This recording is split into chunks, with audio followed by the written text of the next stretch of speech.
यदा यदा हि धर्मस्य ग्लानिर्भवति भारत यद्विद्यानमधर्मस्य तदात्मानं सृजामि।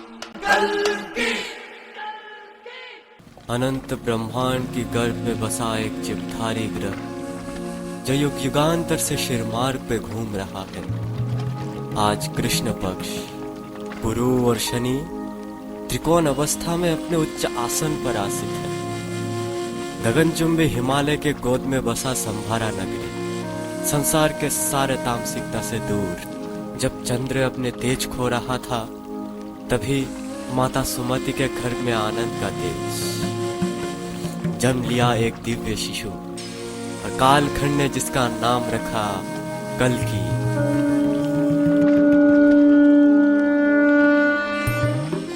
एक विशालकाय मूर्ति, सिर पर लंबी लंबी जटाएं और उससे बहता हुआ जलधारा, मुख में सौम्य भाव, गले में लिपटा हुआ विषधर, भुजाओं में त्रिशूल और डमरू लिए बैठा और ठीक उसी के सामने स्थापित एक आत्मलिंग की आराधना करता हुआ एक 21 वर्षीय बालक उत्तर की ओर से बहता हुआ शीतल हवा की ओर मुंह करके मंत्रों का जाप कर रहा।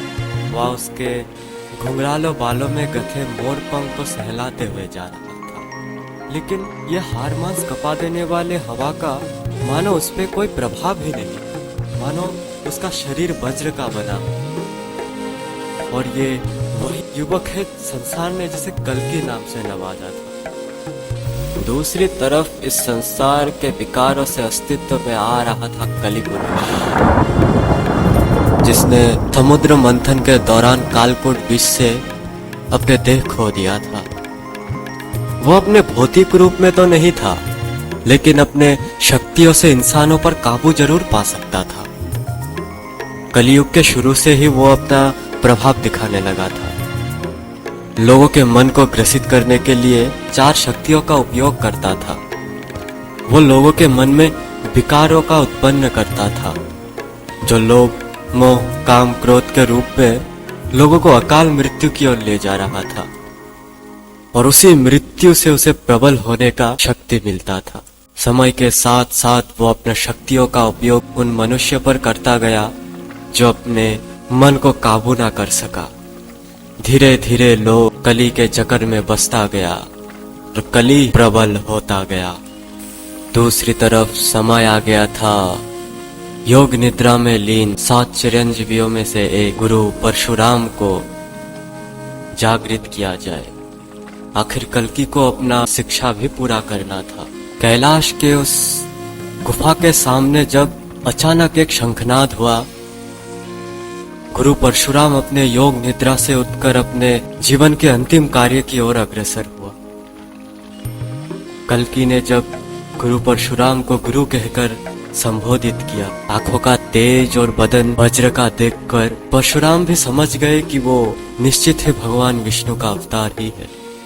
और तभी परशुराम ने अपने तपोबल से दिव्य तलवार का आवाहन किया, जिसका चमक दिन में सूर्य को अग्निपुंज की तरह प्रकाशित करता था और रात में चंद्र की शीतल छाया को 100 गुना प्रकाशित कर देता था, जिसमें एक बाल को एक शास्त्र भाग पे बांटने का समर्थ था। ऐसा दिव्य तलवार कि उसमें भगवान विष्णु का पदचिन्ह अंकित था, लेकिन कल्कि अभी उस तलवार को ग्रहण करने के योग्य नहीं थे। कल्कि ने अपने गुरु परशुराम से सारे शस्त्रों की कला सीखने के लिए अनुरोध किया। समय के साथ साथ कल्कि अपने कलाओं में निपुणता हासिल करता गया। 64 कलाओं में वो पारंगत हो उठा, लेकिन काल चक्र का प्रभाव दिख तो रहा था। धीरे धीरे लोगों के मन में हिंसा जैसे विकार बढ़ता चला गया। हिंसक होकर लोग नरसंहार करने लगे। कल्कि समझ गया था नवनिर्माण का समय आ गया और उसके लिए पूर्ण विध्वंस आवश्यक है। चारों तरफ अधर्म अपना चरम सीमा पर थे। कलिपुरुष अब भौतिक रूप में प्रकट होने लगे। समय के साथ साथ जैसे ही कलिपुरुष अपने अस्तित्व में आने लगे, इस पृथ्वी को मानो किसी काले बादल ने घेर ले रहा था। जब कली पुरुष अपने पूर्ण रूप में आ चुके थे, इस संसार जब काली बादल से छा चुके थे, तभी कुछ ऐसा होता है कि मानव समाज उसका कल्पना भी नहीं कर पा रहा था। कुछ ऐसा घटना जो कल्कि को भी दहला दिया था। ऐसा क्या हुआ कि भगवान विष्णु भी अपने सृष्टि को लेकर चिंता में पड़ गए। महावतार कली के दूसरे भाग में हम जरूर बताएंगे। बने रहिए हमारे साथ। बाय, दिस इज बाही। फिर मिलेंगे। चैनल को सब्सक्राइब करना ना भूलिए।